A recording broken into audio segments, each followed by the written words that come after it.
what's up? Red Panda Anthem. Red Panda, what's good? But let's get into it. Okay, so the recession. Yeah. The report has come out. Last Thursday, it came out that we have two negative, which it wasn't a surprise to anybody, two negative quarters of GDP. But the spin on it is that we're not in a recession. Jerome Powell said that, it's extenuating circumstances. I believe she's the White House secretary, I think. Yellen's well, one of the sister, I don't know what her role is. The White House correspondent, But she. So they're saying that, yes, it's two negative quarters, but this isn't a typical recession. So, are we in a recession or are we not in a recession? They sound like when I used to get caught cheating, and I'm like, baby, I wasn't cheating technically. We was on like a little 20-second time out. Black men don't cheat. This was when I was a boy. So when I was a black boy, I was cheating. And I was like, hey, baby, I wasn't cheating. Like, listen, I remember when Bush was in office and those two negative quarters came in, Obama's entire campaign and Rahm Emanuel crafted that around, hey, this is the new candidate who's going to be president because this prior one failed you. I hate to tell it to you, but if we have two negative quarters in a row, we are in a recession. I was telling you guys last October, a storm is coming. Now it is here. If you remember me saying that, please put the word storm in chat. But we are in a recession. And the truth is, we had quantitative easing for 14 years. I was talking to Dom earlier. We really just are in a actual market now. You have to, here's a noble idea. You should have a company that produces profit for a number of quarters for the stock price for it to be high. What we had prior was remember when all the rich kids would get BMWs from their parents and Benzes and they were 15, 16 years old. That's what the entire equity market was the last 10 years. It was easy for everyone when Sequoia and Kleiner was cutting checks.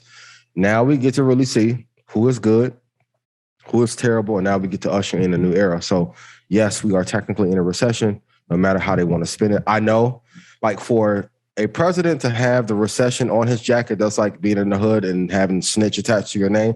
You don't want it because it's a guaranteed loss for Biden if they announce that we're in a recession. And I hate to say it, Big T did a little bit better. I hate to say it. Donald wouldn't have had this economic calamity on his record at this time. And he did a bunch of things wrong. But the TikTok thing, he was right about. The influence from China, he was right about. I don't want to make any Democratic enemies, but Biden has been asleep at the wheel, and we need to make a change. But yes, we are officially in a recession, as we told you we would be last year. Yeah, and so they kind of spun it, right, with the definition, but they're kind of holding on to two key factors. And so this is straight from the Wall Street Journal. So as of June, the jobs report was what they were hanging on to. So 90% of the jobs that were lost during the pandemic have been recovered. Unemployment has remained at a historic low in 2022. And the U.S. economy has added 2.2 million jobs since January, nearly the fastest growth on record. The other part is consumer spending, which is kind of jaded if you think about it. So the large part of the economy is obviously the spending. And that's been good, right? Because consumer spending has been up. Household spending grew about 1.1% in June, up from 0.3% in May. That's straight from the Commerce Department. But if you think, obviously, inflation, prices of items are going to go up. Are higher. So if your prices are higher for items, of course, we're going to spend more. So it's kind of a jaded stat. Those are kind of the two things that they were sticklers to say, all right, we're not officially in a recession because those two things are showing positive numbers. And so it's kind of jaded, right? So the stock market is rebounded last week. It had a nice little rebound. And I heard some analysts on CNBC say that the bear market is over and he expects stocks to rise towards the end of the year. It's going to be on an incline. 4,600 is what I call it by end of the year. And everyone's like, no, Ian's wrong. Listen, I try to only speak when I'm right. And then and I want to say this too, definitively going into this new year, new chapter of my life. Even if you don't like how I define or explain the market, you would make 15 times more just listen to the advice that I give. So even if you don't like the way that I package it, love the end result for you. And if I made you money, please put yes in chat. Yes, inflation has went up dramatically. Therefore, consumer spending is going to be higher. The thing that they don't talk about in the jobs market, is what about the people who stopped applying? You want to know a true sign of a recession? The number of new entrepreneurs year over year. Because if there was a strong job market, let's be honest, a lot of us had to make our brands work because we were unhireable or companies wouldn't see our vision. If we went into any media company 5 years ago and said, hey, we're going to get 2 amazing Black gentlemen that are well-groomed and we're going to get one that curses a little bit too much and rants, no one's going to be like, oh my God, that's a genius idea. What I saw on other platforms is no one would give you a clear answer to say, this company is terrible, this one is great. Apple did pretty well, $82 billion in earnings. Mm-hmm. That's why I keep saying, keep putting your money into Apple. But a lot of us had to invent ways for us to be able to take care of our family and help our communities because we were not given opportunities. If you look at the year-over-year growth, especially by decade, entrepreneurship is at its highest it has ever been since the 1920s. That is scary. Housing development, new housing construction is down 15%. Crashes are happening all around. I feel like they crashed the crypto market and took all the liquidity out to offset the losses they were going to have in real estate and the stock market elsewhere.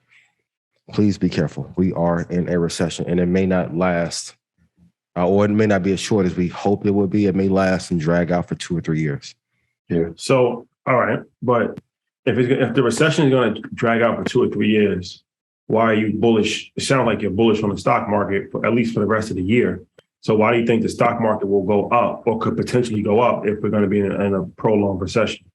Yeah, we said in 2020, the stock market and the economy, especially if you're Black, they're two totally different animals.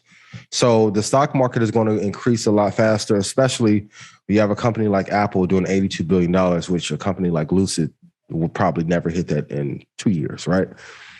They are a printing press. Microsoft is a printing press. Bitcoin will eventually go back up when we have institutional buying. And it's really a market between owners and those that are being used. So if you are not an owner of these companies, you're on the outside looking in, being used. And I'm bullish on these companies because these are the few companies that are producing a lot of money in the market. And let's be honest, capital allocators have to put money to use regardless. So every quarter when money comes in, you have to deploy it. You can't just sit a client's money on the side for 5 years and not do anything with it. It has to be placed somewhere. So this is why I tell you, invest in indexes, even though the world was falling apart, the companies that are not producing well, just like on a basketball team, if I'm scoring 2 points a game, or if I drop a dud on Sunday at InvestFest, I won't be back next year. That's why I'm making sure the keynote good, show good, Ashley, me and her communication, making sure everything's smooth. As an entrepreneur, your job is to put up home runs every time you perform a task. Yeah. If you guys are at the party, I try to put up a home run. The merch, I say it with Bam. I don't know where he got that Egyptian cotton with silk in it. Quit saying it's merch, like it's a fashion line. The girl put the shirt on, she's like, what is this? It's nice. I'm like, I don't know where Bam got the cotton from. Hey, you have to put up home runs every time. And now you have to invest in the companies and assets that are going to put up wins no matter what. Apple, Microsoft are one of those. Shopify hasn't been. Netflix hasn't been. Arc hasn't been. You have to cut the losers. You didn't mention my company of the year. Because even you know that's my baby too, but go ahead. Yeah. I mean, so yeah, Microsoft, obviously, we saw Apple's earnings last week. It was a big tech earnings, and then Amazon just came through and crushed it, right? They saw ASW 19 billion, almost 20 billion in revenue. Advertising went over 8.76 billion. I think they officially now passed Google and YouTube for advertising dollars. Revenue, which is insane. 7%. Like nobody is even thinking of Amazon in terms of advertising, but revenue growth was over 7%. But the most important number was the guidance, the future guidance. And we always talk about where the projection is for the next 2 or 3 quarters. And they're looking at a 13% growth in the third quarter and a 17% growth in the fourth. So we're talking about $125 billion quarter for the third and $130 billion quarter for the fourth. Remember when, what was it, maybe 12 months ago when Apple was the first company to have $1 billion quarter? Mm-hmm. Now their projections are saying they're about to have 3 within the same year. Amazon's at a different place. And we spoke about them in detail last week about the acquisitions. But this is a monster, yo. This is one of the monsters that you have to be a part of. I mean, Apple, obviously, Microsoft. I'm putting Amazon right now. This. Yeah, and I have Amazon going to 210.56. It's been one of the primary picks in Stock Club forever. So when you said, I'm like, yes, and we're not biased. But if you have to pick from Kmart or even Walmart.com, you may not get your package when they say. And this is another keynote in business that you guys are great on. Whatever you say that you're going to do and deliver, it gets done. We be like, yo, it's the biggest. And then it's like, am I the big shit? I'm like, yo, how y'all? Like, if you look at this lineup, and I've been out, Money Show has not had a lineup like this. No disrespect to them. I love them. But to put on these cast of people and not pay $9 million to get them, it's almost impossible. So as entrepreneurs, please write down, you have to over deliver. Even last night, I was tired, came back, dropped off Xander. Xander was up to 4:00 after he won his dance battle. I told people I was going to go to the booby trap. Didn't want to go, but because I told people I was going to go, we left here at 4:00, left. The sun came out, felt like a vampire, right? Had a little blast, but keep your word. How many business people do you guys know who started out before you, but they ruined their brand because they didn't keep what they said they was going to do? A lot of people fell by the wayside. Won't put out content every week. It's hard. Most people would have just celebrated, say, hey, man, I ain't going to do the show this week. No. Show must go on. Show must go on. So kudos to Amazon, Microsoft. Bitcoin would be good. Ethereum Classic had a nice run.